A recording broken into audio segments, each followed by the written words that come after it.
The only thinker is the I am. Most human suffering, he says, comes from misthinking, thinking in ignorance of who does the thinking. The goal is to wake up to who actually thinks through you, then grow clean enough to let it happen without interference.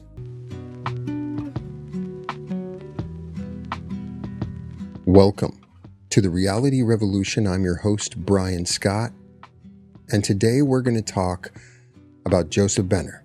We're going to do a deep dive on a man who wrote one of the most amazing books I've ever read on the channel, The Impersonal Life. Let me take you back.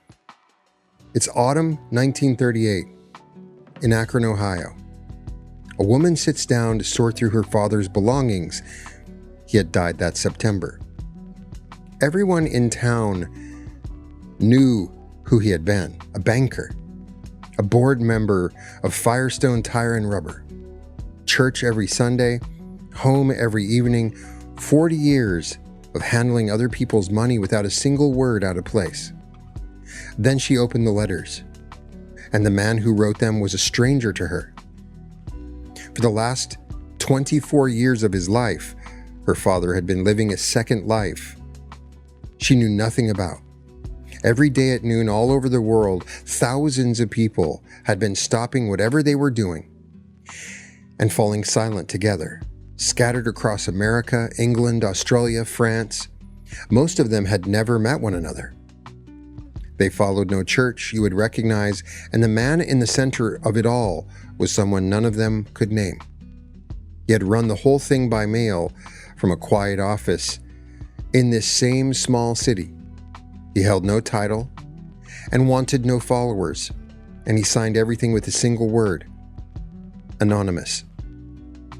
Her father, the banker, the board member, the man the whole town trusted with its money, had been guiding a worldwide movement in secret and had built it so carefully around his own absence that even his family never knew. The letters told her why. In his own handwriting, poured out to no one, her father had written that one night alone at his desk, he had heard a voice that told him it was God, a voice that told him to write. This is the story of the man who wrote as God, and of the night a banker heard something answer. Today I want to introduce you to a man almost no one has heard of, and to make the case that he ranks among the most influential spiritual writers of the 20th century. He wrote one of the most important books of his era, and then spent the rest of his life keeping his name off it. His ideas sit underneath half the teachers you already follow: Neville Goddard, Joseph Murphy, the entire I am current. Trace the modern manifestation world back far enough, past every famous name, and you arrive at a thin, anonymous book from 1914 and the impossible man who claimed God dictated it to him. His name was Joseph Seber Benner. Researchers spent years confirming even that much. So today we do the one thing he spent his entire life preventing. We say his name. To feel how strange this story is, start where it begins, in about the least mystical place in America. Akron, Ohio, in the late 1800s. This was a city built on rubber, factories, foundries, the smell of vulcanized tires hanging over everything. Fortunes were being made overnight. B.F. Goodrich was here. Firestone was about to be. This was grinding, get rich or get crushed industrial America. Into that world on January 3rd, 1872, Joseph Seber Benner was born. Middle-class family, Lutheran. His father was a local businessman. The early record holds not a single hint of a future mystic. It points the opposite direction entirely. Benner was good with money. Frighteningly good. He graduated at 16 and went straight to work. Bookkeeper, then cashier, he climbed and kept climbing until he helped merge several Akron banks into the Central Savings and Trust Company, where he became secretary, a pillar, a man of the vault. It went further than one bank. By his early 30s, Joseph Benner sat on the boards of some of the most important companies in America, the Akron's People's Telephone Company, a coal company, a savings and loan, a sign and poster company, and one more, the Firestone Tire and Rubber Company. A man who would one day be called a mystic helped bankroll the early days of Firestone. By every external measure, he was exactly the solid, prosperous, respectable citizen a rubber town produces and celebrates. He had a wife, Nilly, married in 1894. He had a daughter. He had the kind of career most men would trade years of their lives for, which raises the question that runs under this entire episode. How does a banker, a board member, a lifelong lodger keeper become the anonymous author of one of the most radical, mystical documents in American history? What happened to him? There is one clue, and it's a strange one. Before banking fully claimed him, young Joseph Benner had another life. He worked as a commercial artist, and while he served as secretary of the local YMCA, wholesome church league muscular Christianity work, he was also listed as gymnasium director at Buchtel College, which later became the University of Akron. During those years, this clean-cut young banker-to-be picked up his pen and contributed an illustration to a college journal called The Lotus. He titled the piece, Murder. We have no record of what it depicted. The journal itself is a footnote inside a footnote, the future author of the Impersonal Life. The man who would teach that the personal self is a dream and that only God is real, once drew something dark enough to call it murder. Something moved in Joseph Benner before the voice arrived, something the ledgers and the border seats and the respectable Lutheran surface never quite contained. Around the age of 40, it broke loose. Let's go back to that desk that night and talk about what actually cracked a successful, respectable 40-year-old banker wide open. This part separates Joseph Benner from every fraud in the history of religion. Here is what we can reconstruct. Somewhere around 1912 to 1914, at the absolute peak of his worldly success, something began to come apart in him. By his own later account, he was a man trying to serve two masters. On one side stood everything he had built, the money, the status, the vault. On the other stood a pull, a hunger, something underneath the personality that all his success in Akron failed to feed. Into that split came a voice. Benner never described thunder from the clouds. He described something far more intimate and far more unsettling. He described a presence inside him, closer than his own hands and feet. He called it a loving father. He came to believe it had always been there, running his entire life from behind the scenes, and that it had finally decided to step forward and be known. He would later call this his first initiation. And here the story turns, because the voice did the thing no huckster's voice ever does. It told him to disappear. It told him to become a scribe, an instrument, a pen, to write down what he received and take no credit for any of it. So Benner, the banker, the pragmatist, the man of numbers, faced the strangest decision of his life. If this voice was real, if it truly was what it claimed to be, then everything he had organized his life around amounted to a rounding error. Alone, he made his choice. By his account, it came down to a single surrender. If this is really you, then there is no question whom I will serve, and it will be you from this time on. Then he sat down and began to write. He always insisted he did not compose. He said the words came through him. He was the channel, something else was the source. The researcher, John Climo, who cataloged cases exactly like this, records that by around 1916, Benner said he could no longer resist it, that he felt himself giving way, letting his own mind be taken up by or work alongside a larger mind entirely. I already hear the skeptics typing, sure, he heard a voice. Convenient way to sell books. The problem with that theory is he sold nothing under his own name. He hid his name for the rest of his life. He gained, by deliberate design, almost no fame, no cult, no personal glory. He kept his day job at the bank. And this brings us back to where we began. To that autumn in 1938 and the daughter at the table with the box of papers. Remember the letters that made a stranger of her father. Here is what they actually held, page after page, in his own handwriting, written for no publication and no followers, and apparently for no one at all. Joseph Benner poured out his devotion to God and his absolute, private conviction that he had genuinely been chosen, that he had served as a medium for something real. He believed with no one watching. He believed it with nothing to gain. He believed it in his own handwriting in the dark alone. A con man does none of that. This was something else. Which brings us to the real question, what did the voice actually say? In July of 1914, a thin book appeared, first through a small New Thought press, and eventually through Benner's own imprint, the Sun Publishing Company. He called it The Impersonal Life.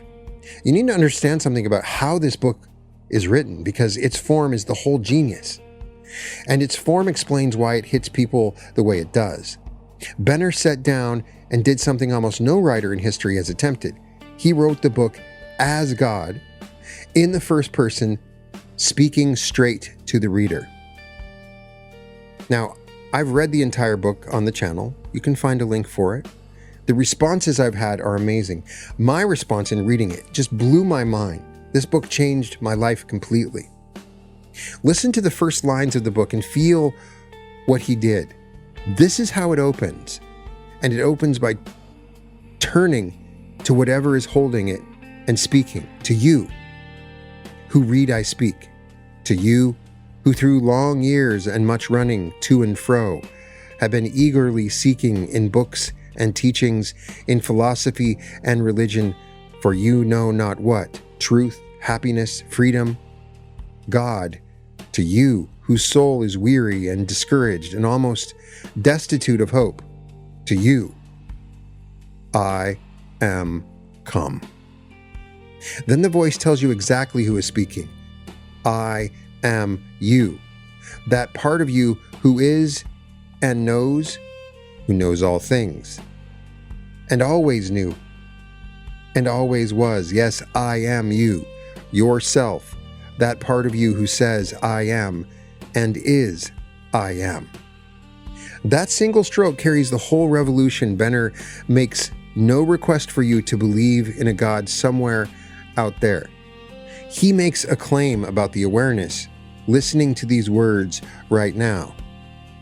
The silent watcher present behind your eyes your entire life. That, he says, is the I am. That is God. And the self you take yourself to be, your name, your history, your worries, your personality amounts to a costume worn over it. He calls it a phase of your human personality set against your divine impersonality. The title lives right there, The Impersonal Life. The personal you passes, the impersonal, the I am stays real. And it is identical in you, in me, in the person you hate, in the stranger on the street. He offers a comparison that runs ahead of its time. Every cell in your body carries its own small consciousness, doing its own work, and all of them together add up to you. One larger consciousness directing the whole organism. Benner takes that up the ladder. You, the I am of you, are to me what the cell consciousness of your body is to your I am consciousness. You are a cell, as it were, of my body. You are a cell in the body of God. Your individuality feels total from the inside, a single cell in your body. If it could stop and reflect, it would swear it was the whole world too, and it would be wrong.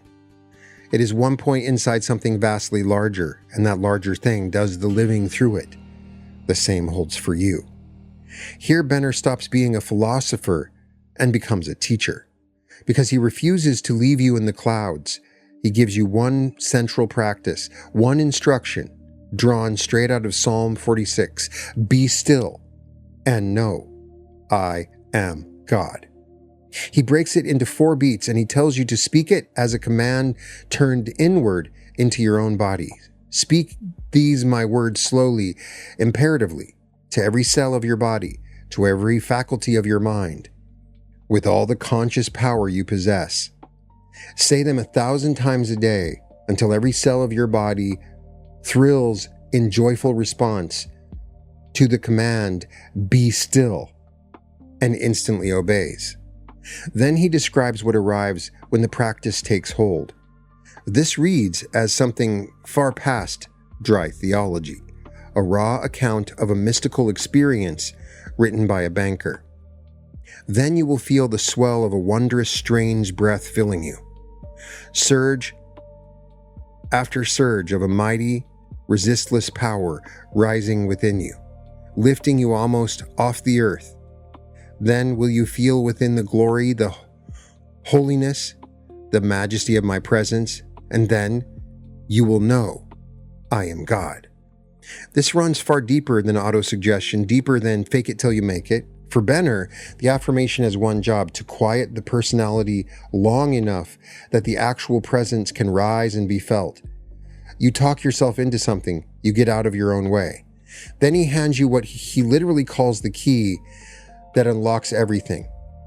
He writes, "This key is to think, is to create, or as you think in your heart, so is it with you. A thinker is a creator. A thinker lives in a world of his own conscious creation. When you once know how to think, you can create at will anything you wish, whether it be a new personality, a new environment, or a new world."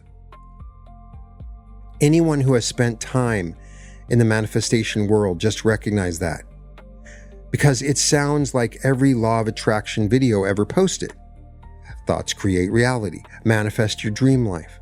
Benner is one of the origins of that whole idea. Then he takes a hard turn away from the shallow version. Benner says, you've never actually been the thinker. He says, man thinks he thinks, but it is I. The real I of him who thinks through his organism, through his thinking and his spoken word, I accomplish all that man does.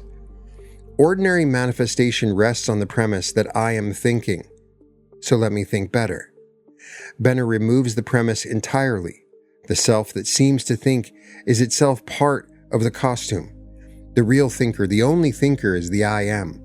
Most human suffering, he says, comes from misthinking, thinking in ignorance of who does the thinking. The goal is to wake up to who actually thinks through you, then grow clean enough to let it happen without interference. Then Benner turns to desire.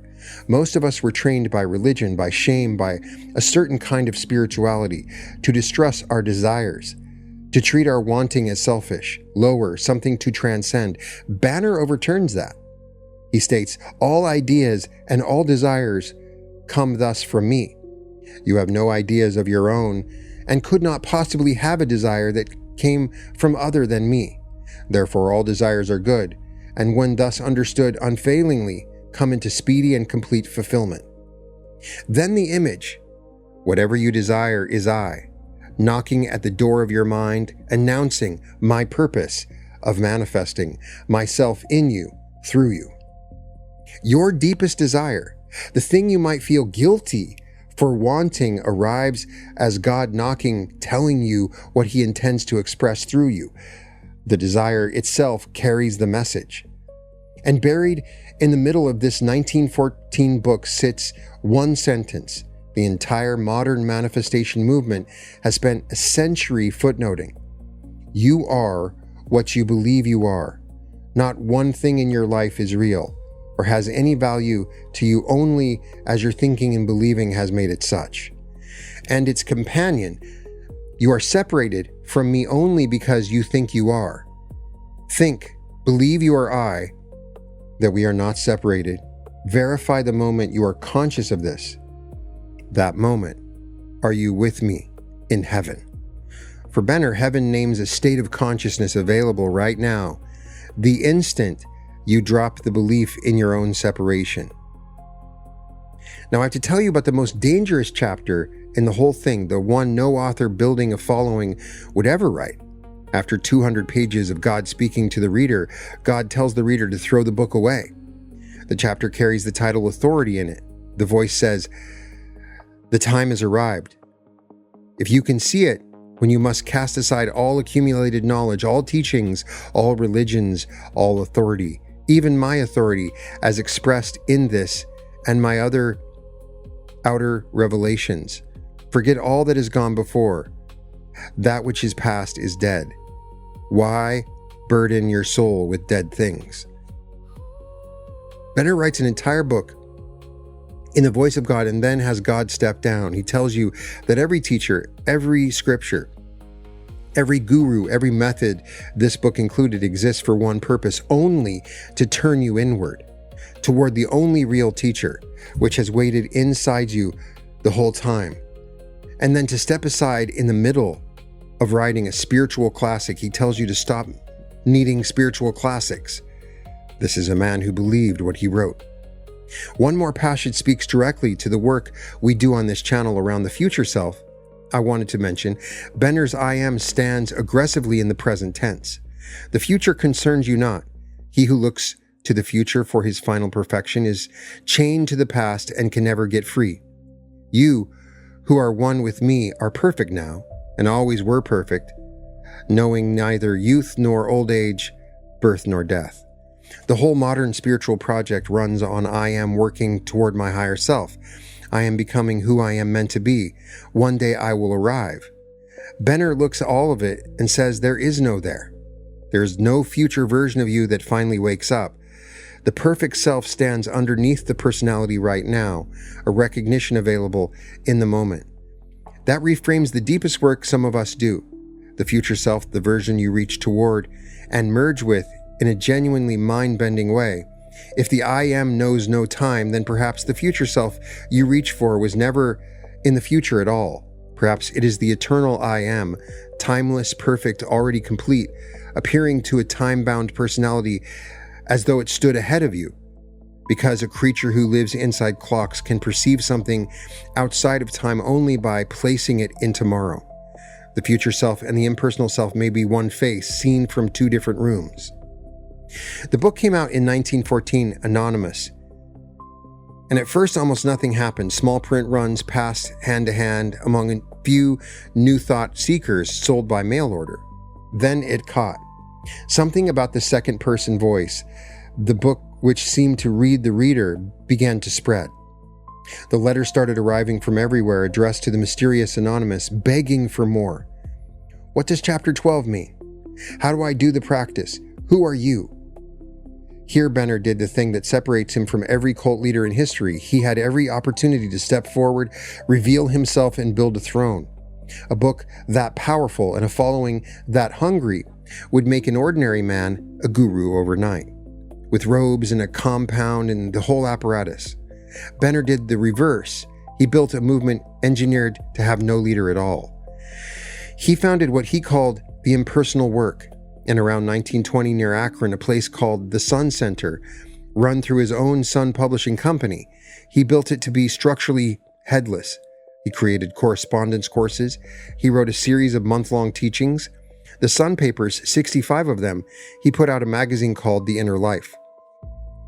He gave the whole scattered worldwide membership one shared practice every day at noon, wherever you are. Akron, London, Sydney, you stopped and entered, in his words, the silence, the stillness, and the peace. Thousands of people who mostly never met, going quiet at the same moment every day. They sometimes called it the noon chalice. Through the mail, and through the mail alone, this reached across the planet. Study groups in Canada, England, France, Australia, New Zealand.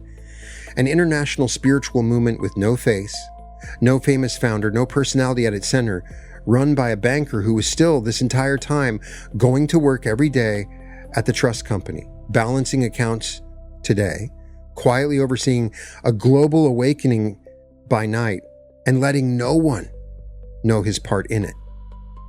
Here the story does something I did not see coming the first time I traced it. This quiet, anonymous mail-order movement run by a man nobody could name reached out of Akron and touched some of the most famous people in the world, and they never knew whose hand it was. Start with a man named Father Divine, the electrifying and controversial religious leader who founded the Peace Mission movement in the early 20th century and who claimed outright to be God in the flesh. Where did he find the language for that? Father Divine handed out copies of the Impersonal Life as free literature in his early ministry. He took Benner's central device, speaking as the voice of God, and built an entire movement on it. Then there is the one that stops people cold, the most famous entertainer who ever lived, Elvis Presley. In 1964, Elvis's hairdresser and spiritual confidant, Larry Geller, put this small anonymous book in his hands. Elvis, a man raised on Southern gospel and haunted by the divine his whole life, read Benner's claim that God is a voice within rather than a distant patriarch in the clouds, and it struck him to the core. He annotated his copy to pieces. He bought them by the hundred. He handed them to strangers, to waitresses, to anyone he met. One biographer claims a copy sat with him the night that he died. The king of rock and roll spent the last years of his life devoted to a book, and he never knew who wrote it. Almost nobody did. An anonymous Akron banker threw a book with no name on it, reached from 1914 into the center of American culture, and stayed invisible the entire time. Let's zoom out. Why does an anonymous banker, dead for the better part of a century, deserve your attention now?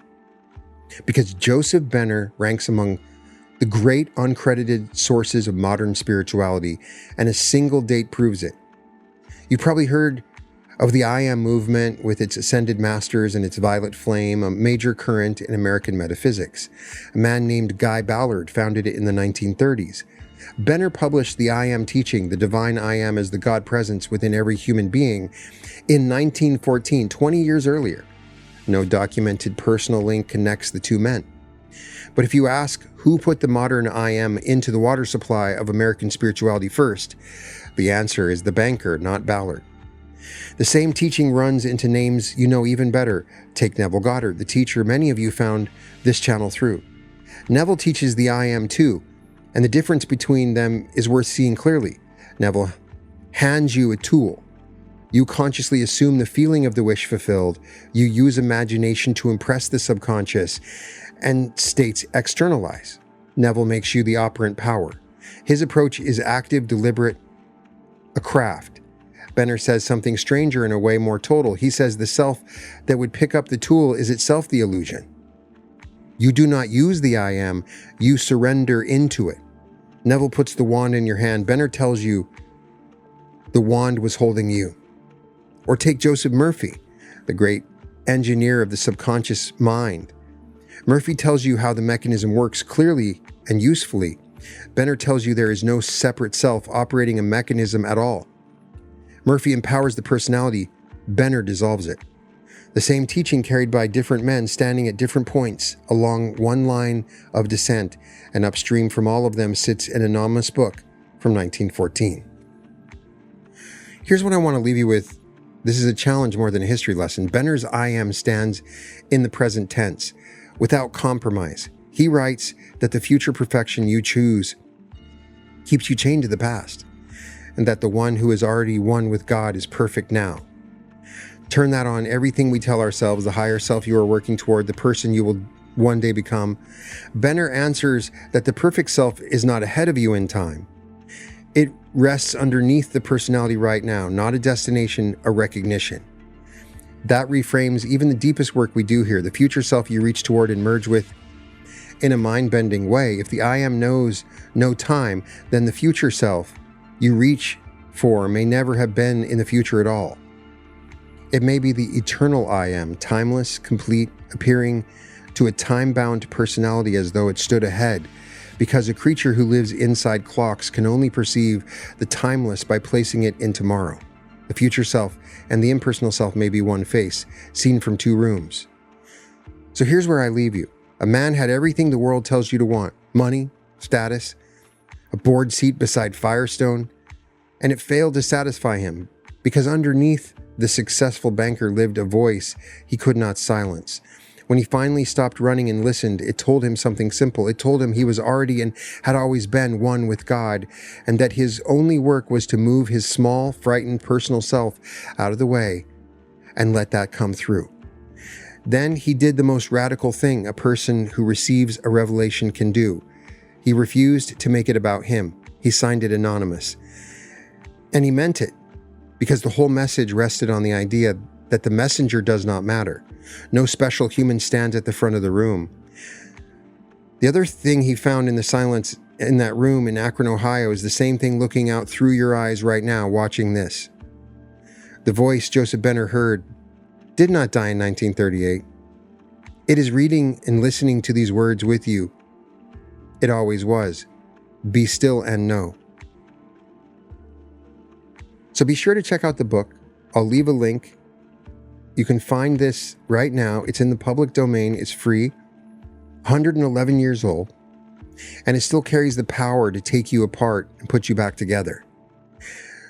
Read the authority chapter first. Then find somewhere quiet and try the practice. 4 words as slow as you can manage. Be still and know I am God. Tell me in the comments what happens. Because the thing you've been searching for out there, through every book and every teacher and every path, has been the one thing, the searching this whole time.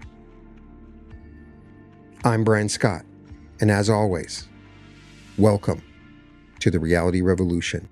Welcome to the Reality Revolution. You know me as Brian Scott. You know, there's a place on this planet that is so powerful, so unique, so special.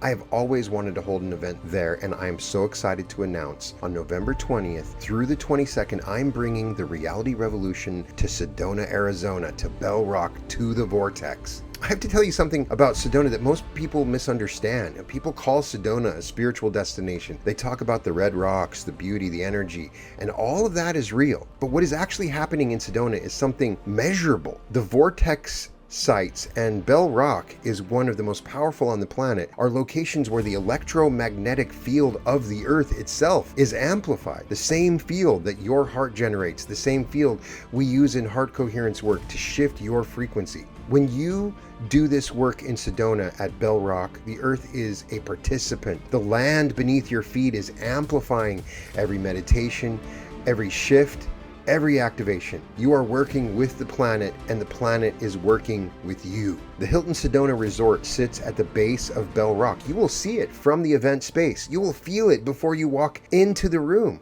Here's what we're going to do in Sedona. This is an immersive 3-day experience, concentrated, intense. Every session is designed to leverage the amplifying energy of the vortex and shift you into your greatest timeline. On the first day, we begin with the pineal gland activation, and doing this work in a vortex zone is an entirely different experience than doing it anywhere else. The electromagnetic amplification of the land accelerates the process. Then we move into a higher self connection and quantum jumping, and by the end of the first day, you will have made contact with your future self and begun the merger process. On the second day, you wake up as your future self. That is the instruction. That is the practice. We navigate reality from this new identity. We activate the bliss body, a healing state so profound that people at my previous events have reported physical symptoms dissolving in real time. And in the vortex, the bliss body activation reaches depths I have never witnessed anywhere else. Then we enter remembering your future, accessing memories from a timeline that already exists, pulling them into your present moment. Saturday evening is celebration, community, karaoke, joy. This is how we anchor the shift with celebration, the actual frequency of your greatest timeline. And on the third day, we integrate, accelerate. This is where everything locks in permanently, entering the flow of large sums of money, the real wealth consciousness that rewires your relationship with abundance at the identity level, opening to love in a way most people have been unconsciously blocking their entire lives. And the final transmission, I'm so excited to experience in Sedona. We're anchoring a higher density New Earth consciousness with the Earth herself holding us as the container. The vortex seals the shift. You leave as a different person, and the old version of you has no way back in. I've been developing a technique based on peer-reviewed quantum physics research called retrocausality, the demonstrated phenomenon that the future can influence the present. Your future self, the version of you who has already completed the transformation, is already reaching backward through time to bring you to this moment. Imagine combining that technique with the amplifying power of one of the most energetically active locations on the planet. Sedona doesn't just host this work, Sedona accelerates it. The vortex is a catalyst. The earth is doing half the transformation with you. Kyle Boyd from the Heart Coherence Collaborative will be there, preparing the field, tuning the room, creating the container that makes the work possible for this depth. And the field in Sedona is just different. I'm telling you this from experience. When a group of coherent hearts gather in a vortex zone, what happens in that room transcends anything I can describe in a video. I really can't put into words what I experienced, but I can say the colors were magnificent. Time at the event, and it really is. It's wonderful. So, I would highly recommend to anyone, if you get the opportunity to do it, absolutely do it. It really is amazing. And I've done online stuff, but it's nothing compares to being here. The energy, I mean, it really is incredible. I think it'll transform you in ways I think that even I couldn't believe. But I highly recommend it. Oh man, I've been following Brian for almost 7 years now, and I've been meditating with him, but the experience coming in person with the group coherence and him being in person, it was just phenomenal. I don't have a word for it. I already said magical, but I just feel so connected and so blessed to be here. Like there's nowhere I'd rather be. My experience with the Brian Scott retreat is mind-blowing, right? I didn't have an expectation going in, but coming out of it, I feel so much more enlightened and connected with people, and it's just been an amazing experience. You have to be there. You have to feel it. There are moments when the universe makes it easy for you, when everything lines up. The right place, the right people, the right frequency, the right technique, and all you have to do is show up. Sedona, November 20th through the 22nd, the Hilton at Bell Rock. We have discounted rooms that are available if you get one of the first 50 seats. We have early bird pricing. If you get one of those first seats, it's available to you now. Tickets are available now. The link is in the description. You can get tickets at www.brianscottlive.com/Sedona-2026. Space is extremely limited. I'm keeping this intimate because of the location, because of the energy, because what happens in a small group in a vortex zone is something that cannot happen in a stadium. Come to Sedona. Let the earth hold you while your future self walks in. This is the one. I can't wait to meet you. I can't wait to see you there. Welcome to the Reality Revolution.